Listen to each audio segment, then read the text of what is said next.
Salut tout le monde et bienvenue dans ce décryptage. Aujourd'hui, on va s'attaquer à un concept absolument fascinant.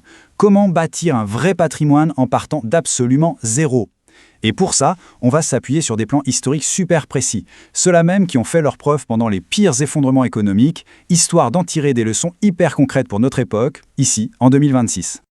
Allez, on plonge direct dans le vif du sujet. Voici notre programme. 1. La fausse ligne de départ. 2. Le cycle des crises. 3. Les 5 méthodes historiques. 4. Le cadre d'application pour 2026. Et enfin, 5. La grande leçon de l'histoire. C'est parti. Section 1. La fausse ligne de départ. Il est vraiment temps de remettre en question ce grand mythe financier, cette fameuse illusion qui voudrait qu'il faille déjà avoir du capital pour commencer à investir. Regardons un peu cette réalité statistique. Elle est frappante. En 2026, 63% des Français ne peuvent pas faire face à une dépense imprévue de 1 000 euros. Et attention, ce n'est pas du tout une question d'irresponsabilité ou de manque d'ambition. Pas du tout.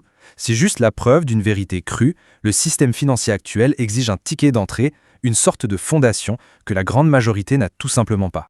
Alors, que faire quand il ne reste plus rien à investir? Quand les budgets sont serrés au centime près à la fin du mois, honnêtement, les influenceurs finance modernes restent un peu muets. Mais l'histoire, par contre, a des réponses d'une clarté redoutable. Ce qui nous amène à la section 2. Le cycle des crises. Parce que oui, ce sentiment d'épuisement économique généralisé, ce n'est pas une anomalie moderne.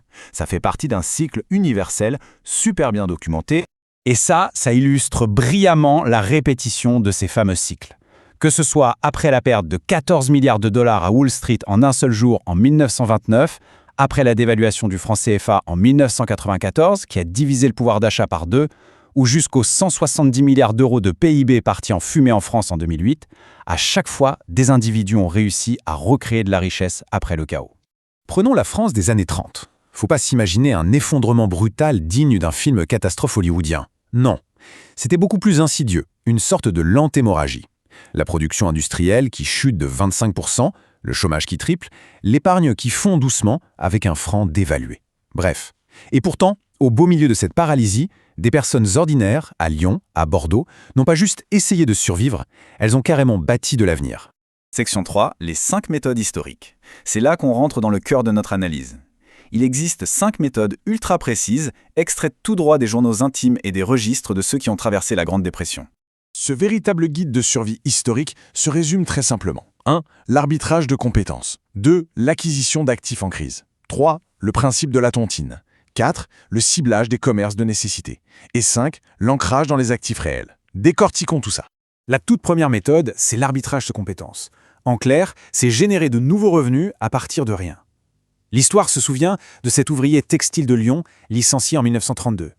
Il a appris tout seul à réparer des systèmes électriques, il facturait ça à peine 2 francs l'intervention, et devinez quoi, il a fini par gagner bien plus que son ancien salaire d'usine. L'équivalent parfait en 2026, c'est d'acquérir des compétences numériques très demandées qui payent immédiatement sans diplôme. La deuxième méthode repose sur une loi absolue. Le prix et la valeur, ce sont deux choses complètement différentes. En 1932, le célèbre économiste Benjamin Graham achetait en pleine panique boursière. Plus tard, après 1994, des familles en Afrique de l'Ouest ont raflé des biens immobiliers totalement sous-évalués à Abidjan. La leçon est limpide. Une crise, ce n'est pas le moment de s'arrêter, c'est le signal de départ pour acquérir ce qui est bradé. Troisième méthode, l'incroyable principe de la tontine. En 1935, on a l'exemple fascinant de ce facteur marseillais avec un petit salaire de 180 francs. Il a réussi à mettre de côté juste 10 petits francs par semaine pour acheter des obligations d'État dépréciées. C'est une graine minuscule, mais plantée avec une discipline de fer. Alors, ce qui est vraiment captivant ici, c'est la puissance mathématique brute de la constance. Ces 10 petits francs par semaine, réinvestis avec la magie des intérêts composés pendant 2 décennies, ils se sont transformés en 180 000 francs en 1955. Pour donner un ordre d'idée, ça représente environ 65 000 euros aujourd'hui. C'est dingue, non? Une vraie fortune créée à partir du zéro absolu. La quatrième méthode, elle nous dit quoi cibler? Dans le Paris des années 30, les petites boutiques de Belleville qui s'en sont sorties vendaient toutes des nécessités.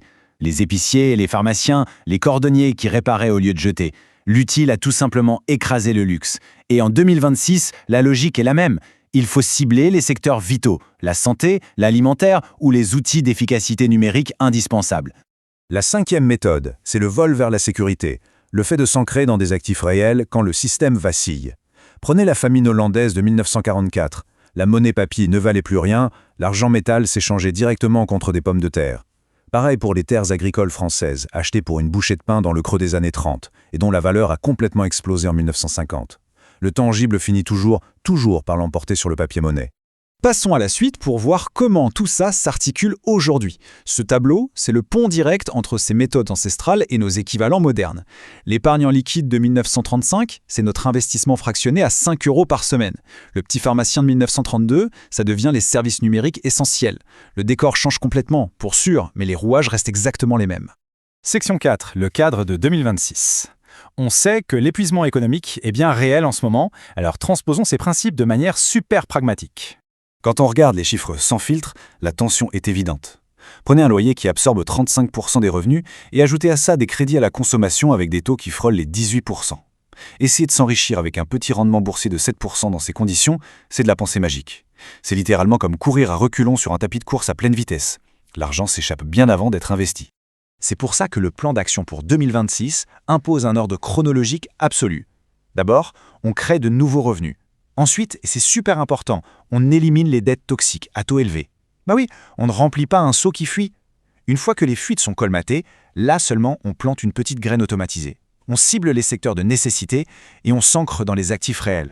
Section 5, la leçon de l'histoire. Pour terminer, concentrons-nous sur ce qu'il faut vraiment retenir, le précédent historique ultime. Alors, le point crucial, le voici. L'information a beaucoup plus de valeur que la simple chance. Benjamin Graham n'a pas écrit son légendaire livre d'analyse financière Security Analysis un jour de grand beau temps. Il l'a publié en 1934, en plein cœur du pire effondrement. Ça prouve bien une chose, les meilleurs plans de construction s'écrivent toujours dans les moments les plus sombres. En conclusion, laissons cette question en suspens. Parmi ces 5 méthodes historiques, laquelle s'applique le plus directement à l'endroit où nous nous trouvons aujourd'hui? Comment est-ce que nous pouvons, à notre échelle en 2026, adapter ces stratégies intemporelles pour transformer un point de départ nul en un avantage décisif? L'histoire est là pour nous guider, à nous de jouer. Merci d'avoir suivi cette analyse et à très vite.